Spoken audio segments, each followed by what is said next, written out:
Hey, what is up guys, I'm KBHD here, and it's the end of 2013, and now smartwatches are becoming a thing. So this one here is the Samsung Galaxy Gear. It's the first smartwatch from Samsung, and it's probably that smartwatch you saw in some commercial somewhere. But it was a pretty good commercial, but the first generation of a product you see out of a company is usually the one you want to pay the most attention to, especially the first product in a new product category like smartwatches. So this is the one we're going to put under the microscope first. Let's take a full detailed look at the Samsung Galaxy Gear. At first glance, the Galaxy Gear appears to be just slightly different from your normal watch, but Samsung is calling it the next big thing. So this is their first in wearable tech, and they've decided to put it on your wrist as an accessory to your phone, and it'll connect via Bluetooth. So as a watch, this is actually quite well built. It's a solid, rigid plastic band all the way around, and a pretty nice clasp design that's adjustable to fit even the most extreme wrist sizes like mine. And the watch part itself is actually pretty compact. It doesn't stand out or look as ridiculous as you might think. The only button on the entire device is the power button on the right-hand side, which can be programmed to do certain things when you double tap it, but a single tap will turn the display on or off.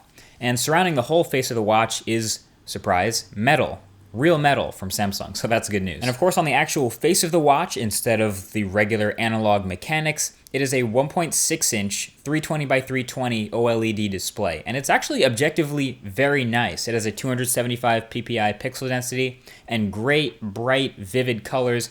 It has an outdoor mode for enhanced brightness so you can see it everywhere, and excellent viewing angles, so you can see it indoors, outdoors, pretty much whenever you want. It's really nice display.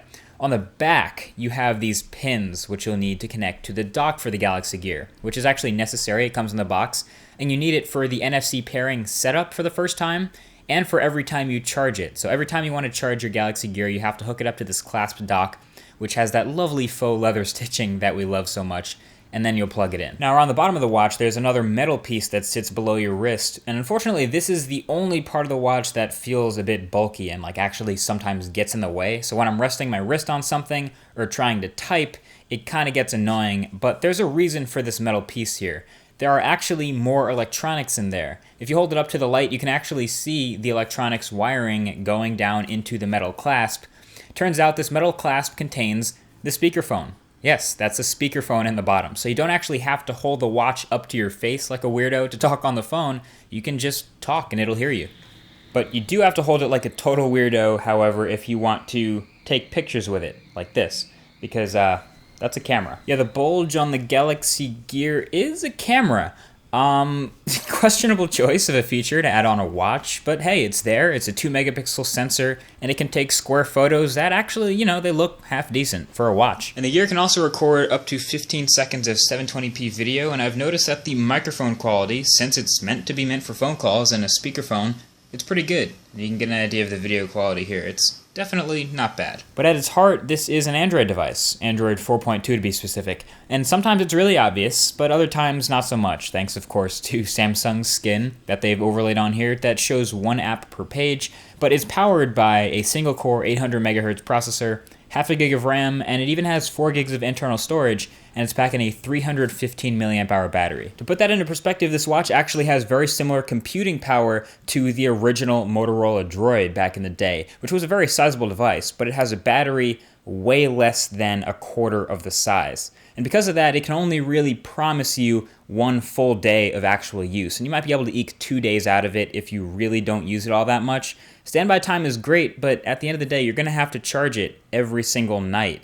And as a watch person, that's usually something people don't have to do with a watch. So it's a really big annoyance if you're used to, only charging one device every night instead of 2. But really though, what can the Galaxy Gear do? That's the number one question people have about it when they see it. Well, okay, number one, it can give you notifications from your phone. They're pretty useless though because they don't actually tell you anything. They just tell you that you have a notification on your phone, which means you have to go check your phone anyway. I mean, it's kind of pointless. It's better with some built-in Samsung apps like the Samsung Mail app and Samsung Stock Messenger, but not everyone really uses those.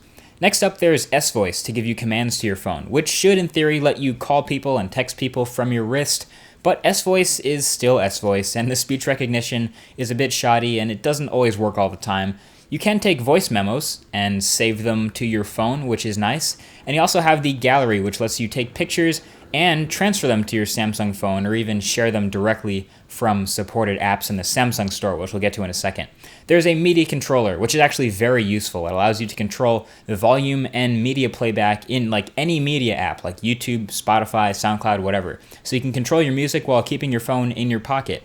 And then there's a pedometer to keep track of your fitness and distance traveled and calories burned. And it can also talk to the S Health app on your Samsung phone. So wearable tech right now really seems to be specializing in fitness, which can be really cool. Also, side note, the pedometer isn't very accurate. I mean, it's on your wrist, so you can walk with your hands in your pockets and they'll somewhat sync up. But if you don't, then this is a step and this is a step and this is a step and I'm walking? What? And then there's the contacts, the call log, and the dialer, so you can place and receive calls on the speakerphone on your watch, on your wrist, which is what Samsung has really been harping up in their commercials. And I gotta say, this feature works perfectly. It basically turns your phone into a Bluetooth speaker.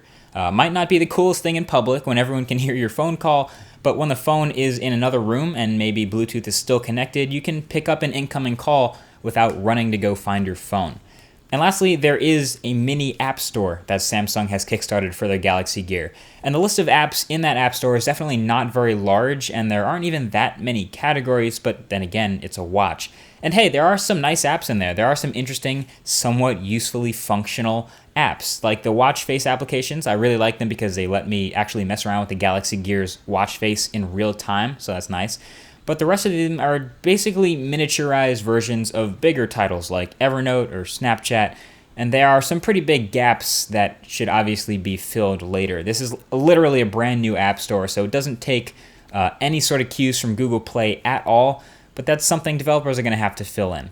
The apps I'm finding and liking for the Galaxy Gear are mostly, oh, why didn't I think of that ideas? Like stuff like that could really seem like a smartwatch is worth getting. But just because you can't do it on any other form factor doesn't mean you actually need to. Right now it seems like a case of Google Glass where the App Store doesn't immediately matter. It's more just about warming people up to the core functionality of a device with this new form factor and then letting the App Store grow and seeing what developers can do with it. Now up to this point you may have realized, hey, this is all being done through a Samsung app on a Samsung device. And you'd be totally right. This is actually only compatible with a Samsung Android device running Android 4.3 or later. And there are only two of those right now, the Galaxy Note 3 and the Galaxy Note 10.1 tablet, and soon the Galaxy S4 and the Galaxy Note 2, but it's a very small portion of all the devices out there, and that is easily the Galaxy Gear's biggest limitation and biggest fault or problem at this point. And it even looks worse when you compare it to its natural competitor, which would be the Pebble smartwatch right now, which is compatible with just about any smartwatch that has Bluetooth. So the biggest limitation to the Galaxy Gear right now, physically, is the compatibility. So at the end of the day, the Galaxy Gear is definitely a very polarizing and somewhat confusing device just because it's unclear who exactly is going to buy something like this, because when you consider the watch enthusiasts already, who already all have watches, they're not going to spend $300 on something that's like this. But if you consider the tech enthusiasts who always use their phones, why would they put something on their wrist? So if you're on the fence about buying something like this, I would say at least wait for the price to drop, because it will, mark my words. But if you want to keep waiting, the Galaxy Gear 2 is probably going to be a better option, or you could wait from the other smartwatch manufacturers, because Google's probably going to come out with one, Apple's probably going to come out with one, Sony's probably going to come out with one, and many, many more. So there's definitely some future things to look forward to. But since Samsung did it first, this is what they can call their pioneer, and they can take all the credit for being the first one in the market with it. But I can't really recommend it for everyone. I can only really recommend it for someone who just has to have it as a sort of a companion or accessory to your Galaxy phone. So this is a good entry, it's a good beginning, and it's a good start, and a good sign for the future of smartwatches, and it's definitely got me excited for what we're going to see when Google takes a stab at it and many more companies get their game on with the smartwatch and other wearable tech.